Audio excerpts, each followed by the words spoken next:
Ya, kita sudah masuk di segmen terakhir pemirsa di Top 2 News pada malam hari ini. Tadi mengatakan kita belum sampai kepada masalah etis atau tidaknya sebenarnya. Tapi itu biasa terjadi dalam persidangan begitu ya kalau Pak Nasrullah mengatakan. Walaupun Pak Abdul Khoir mengatakan ya sebenarnya tidak etis gitu loh. Tapi ada dua pernyataan. Ada dua pernyataan sebenarnya yang kita tidak tahu yang mana kebenarannya dari yang disampaikan oleh Pak Edward. Antara yang dalam BAP kemudian pada saat gelar perkara. Begitu kan?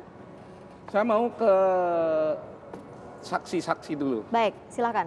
Saya terima kasih sama Adinda bahwa ada relevansinya walaupun di kemudian mengatakan di mana relevansi yang maksimal.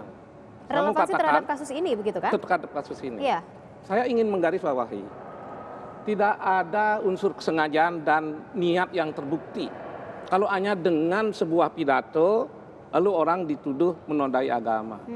Orang terbukti menodai agama apabila kehidupannya dari hari ke hari dia membenci agama tertentu.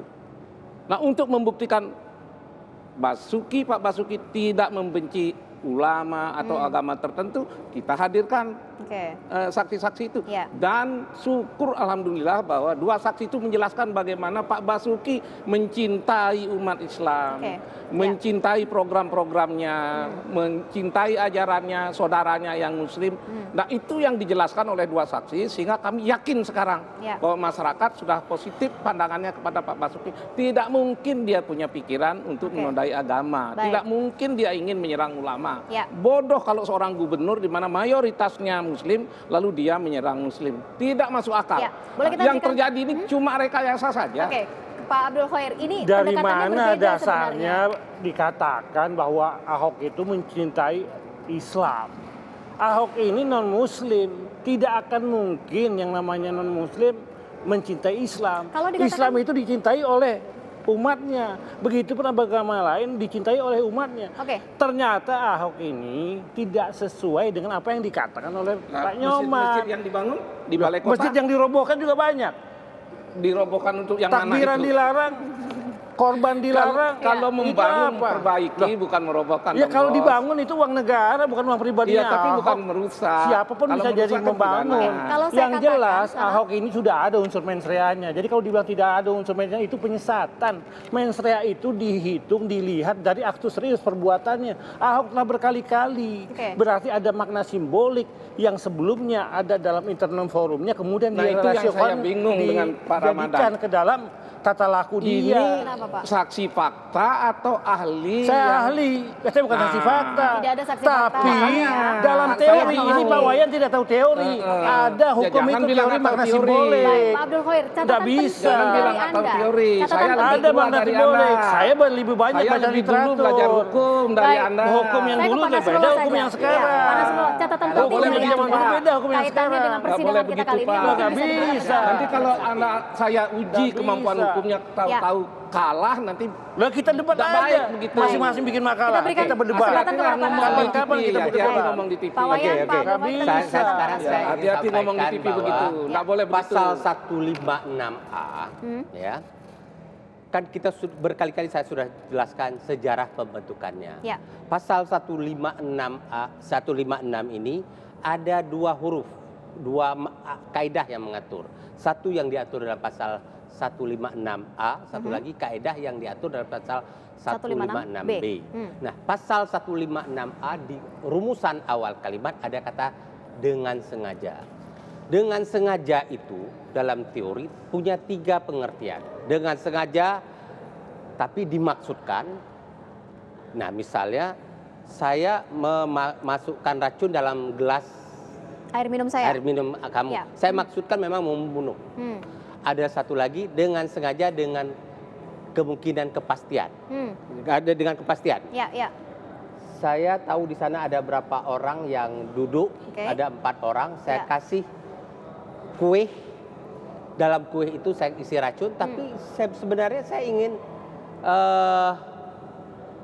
mengeracun salah satu saja, si A yang ada di sana. Tapi saya melihat kemungkinan semua akan makan ini, kepastiannya akan makan. Singkatnya artinya dengan kedua jadi dengan itu? Kepastian. Ada lagi dengan kemungkinan.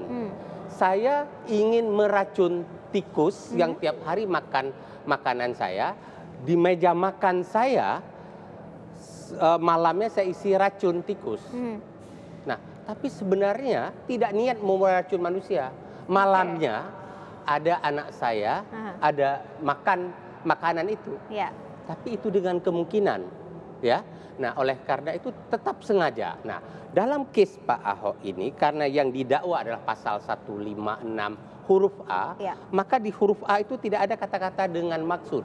Dengan maksud ini hanya ada di huruf B. Artinya nah, dengan selama sengaja. ini kan ada debat. Ini kan 156A dipisah dengan B atau digabung. Kan ada pendapat yang mengatakan digabung. Mahkamah Agung sudah memutuskan puluhan perkara. Saya nggak bilang puluhan, belasan perkara yang menganggap ini dipisah. Terpisahkan, tidak artinya digabung. Diperbolehkan 156A. Dan 156A ini juga kemungkinannya, kesengajaannya itu tidak dengan maksud, tidak dengan itu. Jadi di sini karena juga diatur di bawah pasal ketertiban umum, Anda seharusnya dapat memperkirakan. Itu dalam praktek mahkamah. Contohnya kasus Arswendo. Arswendo bersumpah sampai sekarang pun mengatakan saya tidak pernah berniat menghina Nabi Muhammad. Tetapi hasil rekapnya dia itu hasil polling dia angkat. Kemudian timbul masalah. Seharusnya waktu saya terbatas. Singkat saja Pak Wayan, silakan. Saya tidak mungkin bertengkar dengan Adinda, bangsa sekolahan. Betul jurisprudensi Mahkamah Agung itu ada seperti itu. Tapi kalau diluruskan, putusan Mahkamah Agung ada beberapa begitu. Tapi belum merupakan jurisprudensi tetap. Belum. Yang kedua, kami tetap berpendirian kalau soal penodaan agama, itu tidak bisa dengan sekali lihat perilaku, perbuatan, langsung orang kita anggap itu sudah punya pikiran perbuatan menodai agama. Penodaan harus berlangsung terus dalam waktu yang panjang, dalam pikiran, perkataan dan perbuatan bagi si pelaku. Kali saja dikatakan tidak bisa, penodaan? tidak bisa. Apalagi kita membuktikan Pak Basuki di lingkungannya, di keluarganya, bagaimana dia mencintai umat Muslim, saudara-saudaranya yang Muslim. Baik.